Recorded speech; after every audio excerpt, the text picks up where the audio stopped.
quelle classe de se faire annoncer quand bah même. alors, hein, c'est ça, c'est Franchement, S'il y a besoin, on peut mettre un micro. je suis pas sûr que ce soit nécessaire. Je pense que tout le monde, enfin moi, bon, ça va. Je me permets s'il y a un peu de bruit J'essaierai de dehors pour parler que fort. le... Ouais. Ouais. Ok, et bien, comme annoncé Alex, donc je suis Eddy. On organise Human Talk tous les deux. Moi, mon profil c'est Head of Infra et Dev Advocate chez Loasso. Donc voilà, plutôt dans la tech. Et donc on va discuter avec Olivier, qui est le CTO de Hello Work, qui, comme on le disait avant, fait une petite, aurait pu faire une carrière dans le football. Ouais, c'est Ça a quand même, ça a quand même un impact sur ton, sur ta vie professionnelle et comment tu vois les choses et comment tu pilotes tes équipes. Voilà, maintenant tu es tombé dans ce monde de la tech. Et donc forcément, ma première question, c'est un peu comment t'en es arrivé là et comment de cette volonté de te dire peut-être je vais plutôt être sportif, comment je suis arrivé dans la tech et comment tout a commencé de ton côté. ok. Donc, bonjour à tous déjà, je suis un peu intimidé, c'est un peu un vivant dimanche pour les plus anciens. J'ai l'impression de raconter ma vie. Sur la partie tech, effectivement, moi à la base, j'étais dans un cursus normal, hein, mais je faisais pas mal de foot à côté et du coup, je pensais pouvoir continuer après. Bref, j'avais un frère informaticien déjà, donc ça m'a aidé un peu à trouver cette voie. Et puis, à côté du foot, qui me prenait quasiment tout mon temps, j'avais une passion, c'était les jeux vidéo, comme beaucoup, c'est un peu classique. Mais aussi l'axe overclocker, on avait pas mal de petits PC, on essayait de les faire aller plus vite. Ça fait un peu nerd, mais du coup, on avait du water cooling, ce genre de choses, avec des néons partout. Et du coup, avec des potes, on essayait de faire ça. Donc, j'étais un peu tombé vraiment dans la partie développement assez rapidement. Je t'avais pas demandé, t'es allé sur Jackie PC? J'allais sur XPC Tu ou, vois ce site? ou sur les voitures aussi, si tu veux aussi. Mais non, plutôt, j'avais vraiment ces deux passions côte à côte qui se reliaient un peu parce qu'il y avait un peu de compète sur les jeux vidéo à un moment donné. Je faisais des tournois, ce genre de trucs. Et du coup, le foot, c'est quand même un milieu assez particulier aussi. J'avoue que je me suis un peu lassé à un moment donné de faire ça tous les jours. Et du coup, aussi, pas le niveau, je pense, pour aller plus loin. Donc j'ai continué mon cursus après scolaire. Et puis voilà, après, je suis passé c'est vraiment par rapport à mon frère qui faisait ça. Et je me suis dit, c'est pas mal, j'aime bien les jeux vidéo. Donc je vais essayer de voir si ça me plaît après, quoi. Donc Ok, voilà comment je suis rentré là-dedans. donc études assez classiques, tu fais IUT, école d'info. Alors, j'ai fait une prépa d'abord, Ouais. une maths sup, c'est pas très bien passé. Mais du coup, enfin, ça allait, mais globalement, je me plaisais pas beaucoup. Et surtout, en fin d'année, en fait, je savais que je voulais aller plutôt sur des études d'informatique, donc j'avais déjà postulé à IUT, donc j'avais été pris. Et il y avait la Coupe du Monde 2022, toujours le foot qui arrive, 2002 pardon, qui arrivait. C'est pas la meilleure pour nous, mais du coup je voulais la voir. C'était en Corée, donc le matin, donc j'ai arrêté ma prépa pour ça. Mes parents ne savaient pas bien sûr à ce moment-là. J'aurais dit que j'étais pris ailleurs, mais du coup j'ai arrêté un peu avant la fin. Et puis je savais que je voulais plutôt aller sur l'informatique directement. La partie prépa était hyper intéressante, mais vraiment très théorique pour moi, trop théorique. Je savais à peu près ce que je voulais faire, donc j'avais plutôt envie de rebifurquer vers quelque chose de plus concret. Ok. Et du coup, à la fin des études, tu commences par où, par quel poste enfin, Alors, fin des études, il y a les stages assez plutôt classiques après. Donc, après, effectivement, j'ai fait un UT et après, j'ai intégré l'ENSERB à Bordeaux, enfin l'IPB maintenant, je crois que ça s'appelle. Et du coup, après, il y a des stages classiques de fin d'études que j'ai fait à Thales. Donc, c'est là où j'ai commencé à bosser dans la partie aéronautique. Donc, c'était principalement de la 3D, c'était des trucs hyper intéressants, mais voilà, qui ont duré 8 mois. Et après, j'ai été embauché, mais la partie au niveau de l'embauche, c'était plutôt pour. Chez Thales, à l'époque, en tout cas, les stages étaient intéressants techniquement, mais après, on passait plus dans une gestion de prestataires, etc. Et ça m'intéressait moins. Du coup, je suis parti dans l'ESN de Thales, c'est Thales Service, qui est une ESN et qui permettait de faire du web. Moi, c'est un milieu qui m'attirait pas mal, donc il permettait d'aller sur des technos qui me paraissaient plus modernes que sur les avions où il y a beaucoup plus de cadres, beaucoup plus de certifications et un peu moins dynamique en termes il y avait déjà un peu, il n'y avait pas l'agilité, mais il y avait déjà des pratiques un peu différentes sur la partie web, quoi. Donc il y avait déjà des Google qui émergeaient, ce genre de choses. Donc j'étais plus curieux de ça. donc là, on est 1 an et demi après la fin de tes études et en fait, Ouais, tu rentres dans le monde du web. tout à C'est ça, fait. en gros. Et ça, après, ça t'ouvre la porte. Je crois que tu pars en start-up assez vite, en fait, Ouais. Au bout après de deux l'ESN. ans, ouais, je pars en startup. Pareil, Thales, c'était une super expérience, mais voilà, une grosse entreprise avec beaucoup de strates, avec pas trop la possibilité en ESN de choisir les technologies ou d'aller sur des choses plus innovantes finalement. Donc j'ai recherché, j'ai trouvé une startup qui permettait à l'époque, ça paraît maintenant évident, mais qui permettait de faire de la recommandation sur du e-commerce, de produits tout simplement. Il n'y en avait pas encore, hein, même sur ces discounts à l'époque. Donc, et du coup, ce qui est intéressant, c'est que il y a une partie recherche avec une personne qui était en doctorat qui s'occupait de toute la partie théorique, et moi j'étais là pour traduire un peu ça en algo. Et c'était une startup. J'ai appris plus tard, j'avais pas posé la question au départ, mais qui n'était pas financée, donc c'était hyper formateur, mais bon, problématique pour avoir son salaire à la fin du mois, quand on n'a pas été payé pendant quelques temps. Et du coup, ça n'a pas duré très longtemps, à peu près un an, et j'ai re-switché après. Ok. C'est vrai, très early stage. Hein, Ouais, comme c'est startup early stage. Et après, c'est hyper intéressant, je pense. Enfin, justement, cette notion de est-ce que c'est financé ou pas, comment tu le découvres en fait. Mais je découvre parce qu'on n'était pas payé. Ouais. Et Et j'imagine que, qu'après, tu as peut-être des ouais, choses où tu poses des questions. tout Est-ce à que c'est fait. des questions qui se posent en entretien, tu vois? Est-ce que c'est... Mais justement, a posteriori, je m'étais dit qu'il faudrait que je me renseigne un peu parce que c'était quelqu'un qui avait, le fondateur, en fait, il nous payait parce qu'il avait je ne travaille pas de secret, mais il avait des immeubles d'immobilier à côté, et donc il nous payait à chaque fois qu'il vendait un immeuble finalement, parce il avait monté des boîtes avant où il avait pu revendre. Et du coup, effectivement, c'est quelque chose que je me suis dit après, il faudrait que je pose la question avant d'en rejoindre une entreprise. Ok. Par contre, en termes techniques et d'expérience, c'était vraiment incroyable, que j'ai vraiment adoré ce moment-là. C'était hyper formateur. On faisait de tout, du produit, de la tech, du design, n'importe quoi, de la data science à l'époque, en tout cas les débuts. Et du coup, avec des équipes super resserrées, donc c'était hyper intéressant et vivant, quoi, en tout cas. Ok. Voilà. Donc, mais effectivement, je pense que c'est un bon. Il faut poser la question en entretien, notamment quand on va dans des startups comme ça, early stage, où il n'y a pas. Moi, ça Ouais. me paraissait évident en fait, dans le Thales, mais voilà, c'était pas du tout le cas. Oui, parce qu'on Pour eux. voit, enfin, on voit notamment aussi, je pense, que c'était un peu le piège enfin, le piège entre guillemets, ou la page, je sais pas trop comment ça s'appelle, mais du BSPCE où Ouais. on t'attire, on te dit, bah, ouais, ok, tu vas pas être payé pendant quelques mois, mais tu as des BSPCE. Sauf que 0 de 0, ça fait 0 à la Exactement. fin. C'est ce Et, que quand ça allait pas, et du coup, ce qui m'avait proposé le fondateur, mais ce que je lui disais, en fait, là, on est avec 4 mois qu'on n'est pas payé, en fait, donc pour l'instant, moi, je crois plus trop au sujet, même au projet, et puis en ce que tu me dis surtout, donc c'était plutôt la partie confiance. C'est toujours pareil, si quelqu'un vous dit, voilà, on va pas être payé, mais voilà le projet, tout le monde y croit, et ça paiera à la fin, bon, ça peut marcher, mais là, il nous disait pas la vérité là-dessus, quoi, donc on la prenait plutôt au fur et à mesure, donc il n'y avait pas trop de confiance à la fin, c'était plus possible. ok. Bon, effectivement, déjà, ouais. Clairement, enfin, pour moi, c'est un peu une base Mm. dans mes relations de travail. Si t'as plus la confiance, c'est un tout un peu compliqué. Et ensuite, donc, tu quittes cette boîte et tu pars où?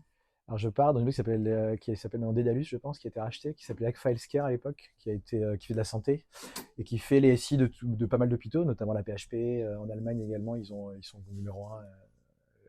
Pour ceux qui connaissent les pellicules, c'était le concurrent de Kodak à l'époque, mais ils avaient une partie donc healthcare qui s'occupait. Voilà, et ce qui est intéressant, c'était une équipe R&D où on devait remplacer un peu en hôpital. Pour ceux qui ont connu, il y avait comment dire, des courbes de température, etc., mais dessinées à la main à l'époque. Et il fallait. À l'époque, il y avait déjà des choses digitales, mais il n'y avait pas d'iPad ou il n'y avait pas de ce genre de choses. Et du coup, nous, on devait faire un peu toute la partie, cette partie-là sur iPad. Et donc, il y avait toute une partie web performance sur iPad. À l'époque, il y avait moins de natifs, donc on faisait du JS, mais il fallait on avait des contraintes de 60 images secondes, etc. Donc, il y avait pas mal de R&D autour de ça et des usages de la tablette dans un bloc opératoire et à l'hôpital. Ok. Donc une équipe plutôt R&D, développeur toujours. Moi j'ai toujours aimé cet aspect R&D, donc c'est ça qui m'a tiré dans cette entreprise qui qui a été rachetée récemment, je crois, par un éditeur italien. Ok. Et, et ensuite, tu quittes cette boîte et là, tu arrives dans le domaine dans lequel tu es aujourd'hui, c'est-à-dire le recrutement. Ouais. C'est un peu enfin, le recrutement, les boîtes qui font du recrutement pour les Mm. autres. Et donc, tu arrives chez Jobijoba. Et je Oui. pense que c'est ton expérience plus significative parce qu'en plus, on va dire après la boîte se fait racheter, faillite, tout un tas de choses. Mais de me parler un peu des débuts quand tu arrives là-bas, comment ça se passe pour toi? Alors, j'avais déjà été sollicité avant d'aller dans la boîte précédente pour y rentrer. Et du coup, je leur avais dit que j'avais dit oui, donc qu'ils pouvaient me rappeler d'ici un an ou deux s'il y avait toujours des recherches. Donc, ils m'ont rappelé et effectivement, ce qui m'intéressait, c'était la partie. En fait, je rêvais un petit peu à l'époque d'aller chez Google ou Facebook. Je pense qu'il y en a pas mal qui rêvent de ça. Pardon. Et du coup, il faut que j'appuie. C'est bon. Et du coup, je sais plus ce que je disais. Si, du coup, je rêvais un peu de rentrer dans ces boîtes-là et je me disais que c'était une entreprise qui faisait un moteur de recherche. Donc, même en termes techniques, ça me rapprochait de l'indexation ou ce genre de pratique. Et peut-être qu'elle pouvait se faire racheter, vu que c'était une petite structure, par un plus gros acteur, et effectivement intégrer une boîte comme Google, Facebook ou autre derrière.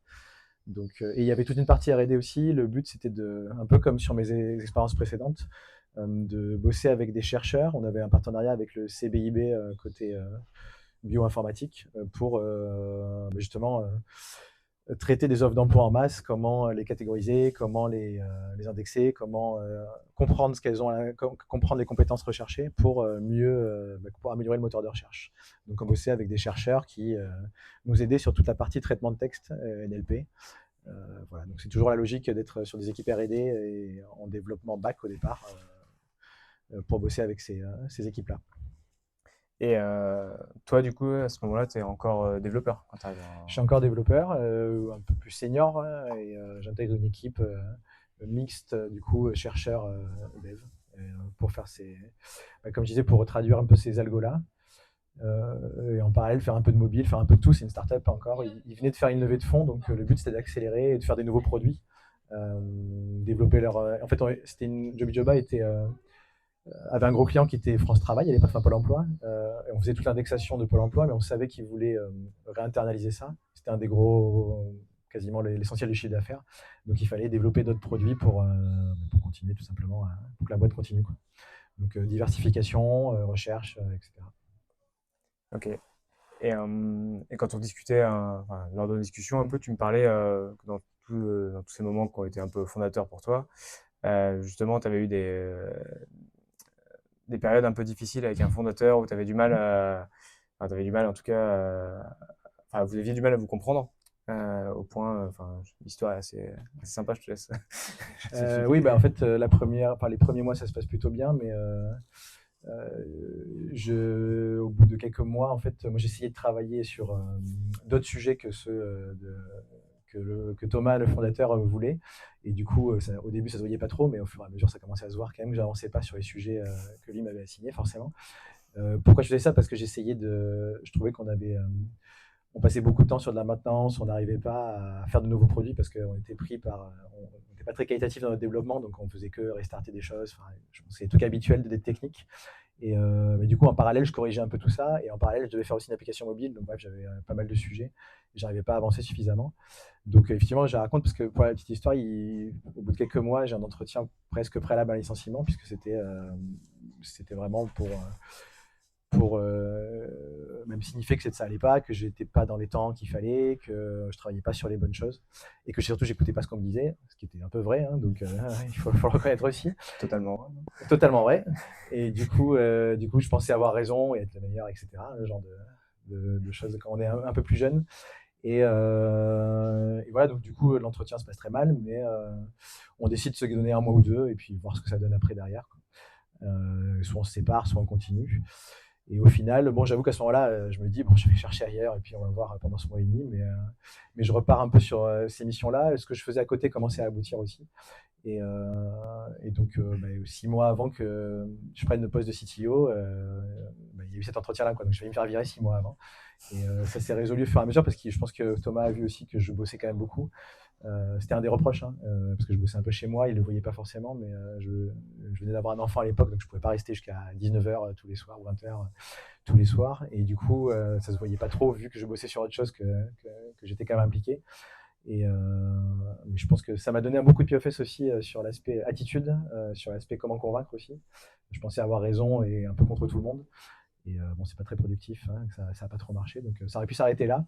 Mais bon, voilà, il a vu ça, et puis du coup, on s'est un peu, au fur et à mesure, je me souviens, il devait me faire signer un papier comme quoi je reconnaissais mes torts, et j'avais dit, si tu me fais signer ça, là je pars, je refuse, parce que je suis pas d'accord avec le constat.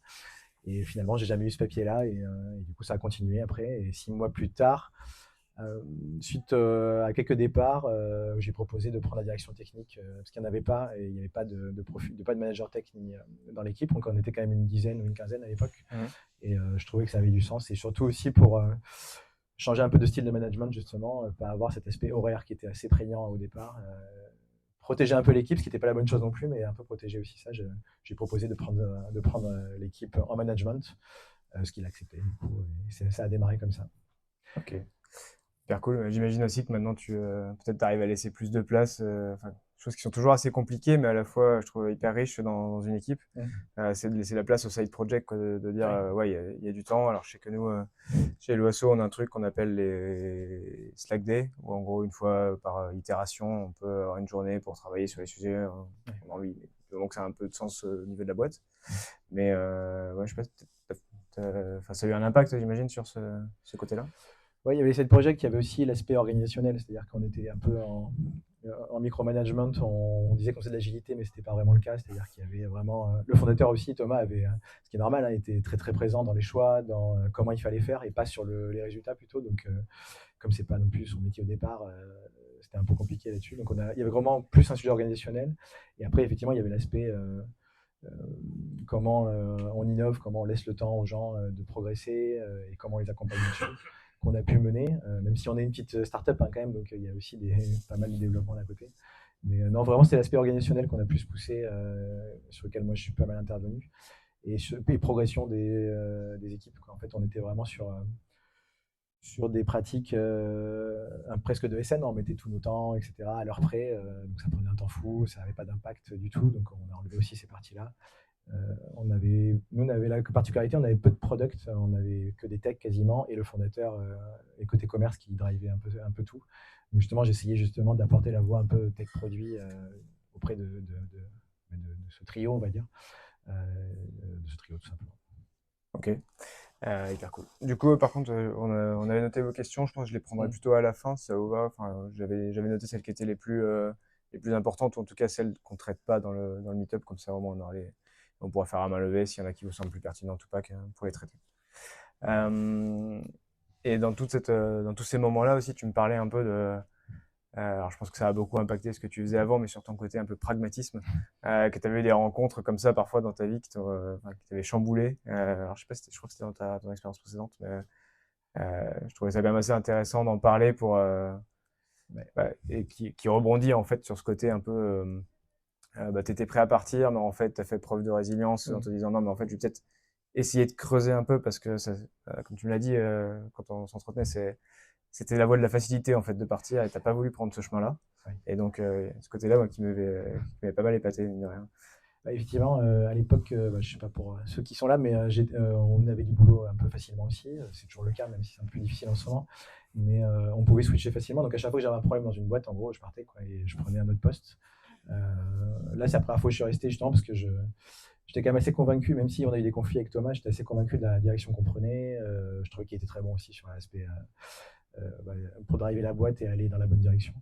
Et effectivement, c'est la première fois où je suis resté. Et puis, effectivement, j'avais rencontré, c'est dans cette boîte-là, quelqu'un qui est ici maintenant, qui est le CTO de Displace, et Sam, qui était aussi le data scientist avec qui je bossais au départ. Et en fait, en bossant avec lui techniquement, alors j'étais vraiment le tech, moi, très, il faut faire les choses proprement, il faut tout bien découper, très pas pragmatique en gros.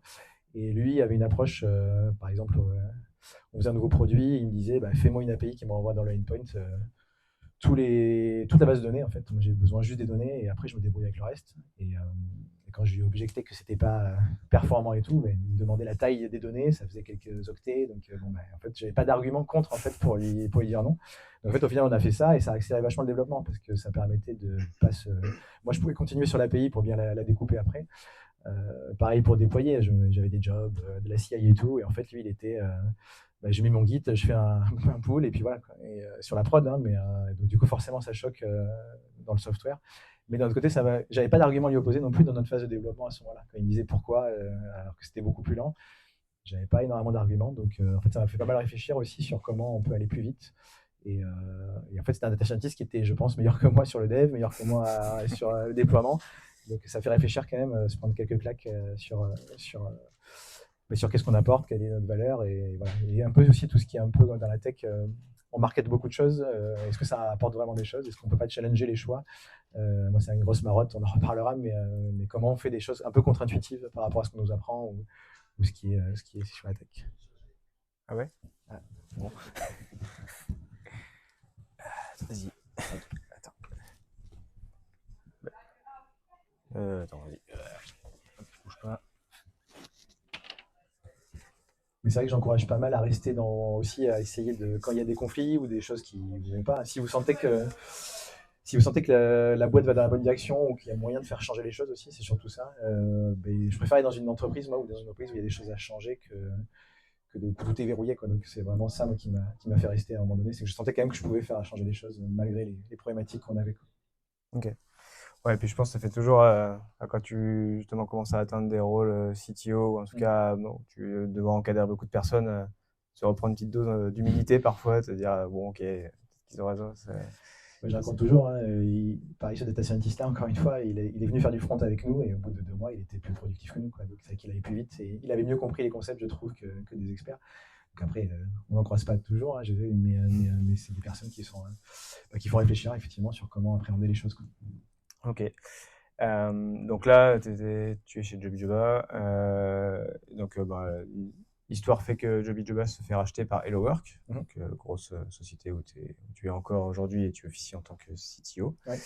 Bon, il y a énormément de choses à raconter, mais un peu, peut-être en synthèse, comment ces trucs qui sont les M&A, donc Merge and Acquisition, comment ça se passe. Je pense que ça, c'est intéressant. Enfin, ça n'arrive pas à tout le monde.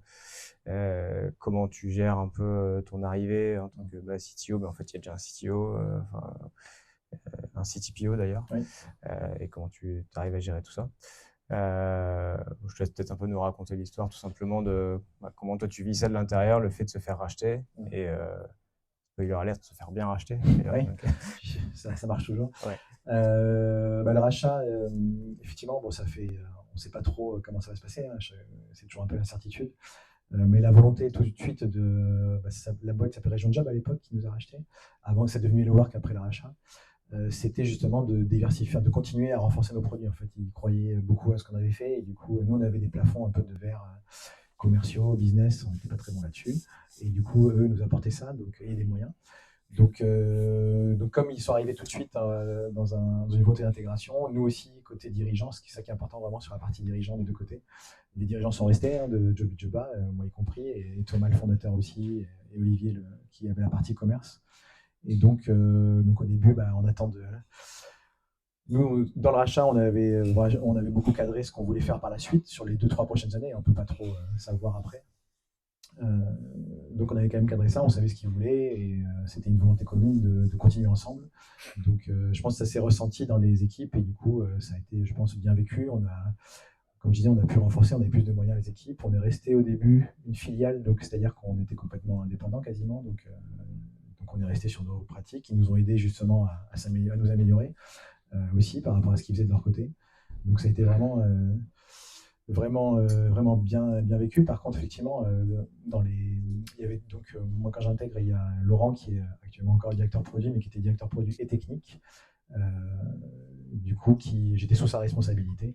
Et voilà, on a commencé à travailler ensemble. Donc au début, je suis resté sur le périmètre qu'on avait de nos produits. Et au fur et à mesure, j'ai commencé à manager des équipes d'HelloWork, enfin en tout cas de Region Job. Pour au final, ce qu'on se disait, c'est qu'on est 200 maintenant à la tech à HelloWork. Donc du coup, lui, il avait tout le scope. Et ça devenait assez énorme en termes de gestion. Et c'était quelqu'un qui était très produit, plus que tech, donc même s'il comprend très bien la tech. Et du coup, moi, comme c'était l'inverse, beaucoup plus tech, on s'est dit que c'était complémentaire aussi avec d'avoir quelqu'un qui prend la tech.